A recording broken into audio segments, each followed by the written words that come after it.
Hey everyone, this is David. Welcome back behind the velvet rope. Let's just get right into it today because we are joined by the one, the only Linda Gray.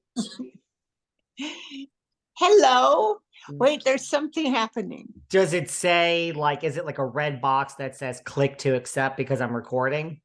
No, it says something about leave the meeting or got it or say, I have no idea. And Say, it's taking up the whole screen. don't say leave the meeting. Say, I think Got it's, it. yeah, say got it and hopefully it's going to go away. There And it went away. Okay. okay, Yay. and you're still here. I think it was just saying, you're being recorded and you give me permission to record. And I did. See, we're off to such a great start.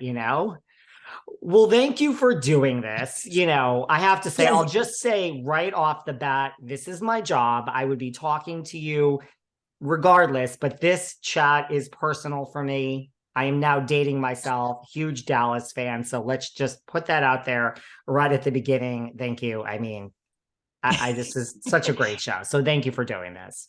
What do you mean you're dating yourself?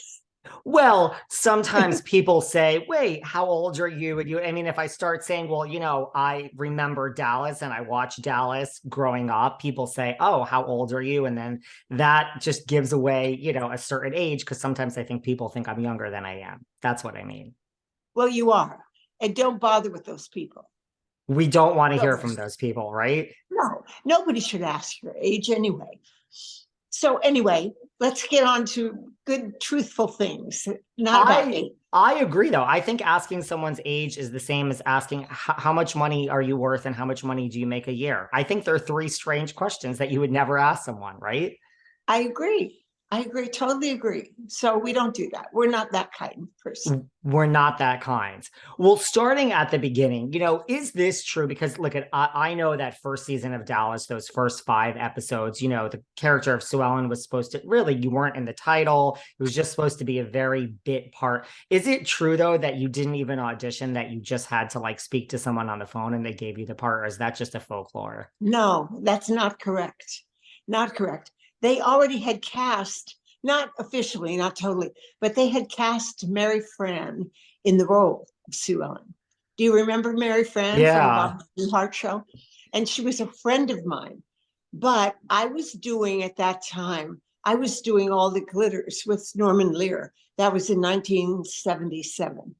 And the casting lady, Ruth Comforti, I love her to this day, uh, she was brought in to cast some of the bit parts, the minor parts on Dallas. And she said to them, she said, um, do you know Linda Gray? Who, I mean, nobody knew who I was. And she said, please, please, please see her. And she kept bugging them. And they said, no, we have Mary Fran and Victoria Principal's brunette. We wanted a blonde, and on and on and on. So she said, I know, but please just see her. We're working with her on all the glitters and we would love you to see her. So, okay, I got the dreaded call that on Friday night at 5 o'clock, dreaded time in Hollywood or anywhere. Nobody wants to have an audition 5 o'clock Friday night. Anyway, I went in. And because Sue Ellen was not important, they didn't have, there was no script, there was nothing to read, nothing. So they had, David Jacobs had concocted a little sort of an arbitrary scene where Sue Ellen was on the phone. JR was calling, saying that he could not be home for John Ross's birthday party because he was at the office. Well, we know where he was. He was not at the office, but I had to react to this phone call in the room with all the executives for the Dallas show. Anyway, I did the scene and I thought I did a good job, and it didn't last very long.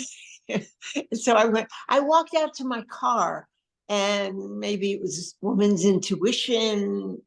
I have no idea. Uh, I knew I got that role. I just knew it.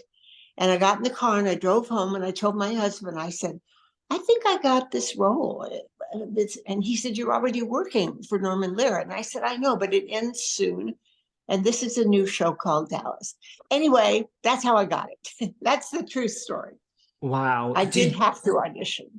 Did you know, because like it was David Jacobs and Leonard Katzman, and like was there a buzz about it, or was this just like, this is like, 5 episodes, it's a small part, I don't know where this is gonna go, no one's really that excited about this show, but let's just see, or was there a buzz about this? Well, the interesting thing is, it was one of those things where, you don't know where it's going to go, 5 episodes. Okay, but as an actor, you're happy to work. You don't care how many it is. You just go in and do it. So I remember my husband at that time was the art director at Warner Brothers Records. It's so, and it was reprise. It shot in Burbank on the Warner Brothers lot. So this was supposed to shoot in Burbank. And so we got excited because we could carpool and we could have lunch on the set, blah, blah, blah. And we thought, oh, wow, this will be so much fun. And they called on the Monday morning, they called and told me I got the role.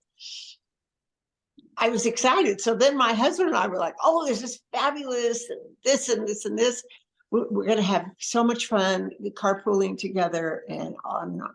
Then they called a few days later, it was like, no, CBS decided that they want you to go to Dallas.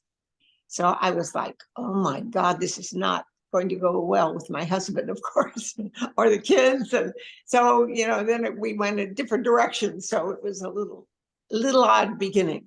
It's such an LA thing when you're like, yay, we get to carpool, and it's like, we're not going to sit in traffic, and it's actually close to where we live. That's such an LA thing. No, it's a human thing. You get to, that's a cool thing, I think, that you get to do. Well, we thought so anyway. So I lived on a ranch. We lived on a ranch. So it was not an LA thing. I've never been an LA thing. So did you go in with a plan of like, okay, this is a smaller part, let me try to beef this up? Or did it, did the evolution of Sue Ellen in those first 5 episodes kind of just happen before your very eyes? And could you tell it was happening? Like, this could lead to something bigger. I'm kind of, no, not kind of, I'm an in the moment person. I don't look at the, like, how long is this going to run? I was just happy. I was excited to do 5 episodes. And I got to work with, I had a crush on Larry Hagman from I Dream of Jeannie. I thought he was adorable. Major Nelson. I mean, oh my God.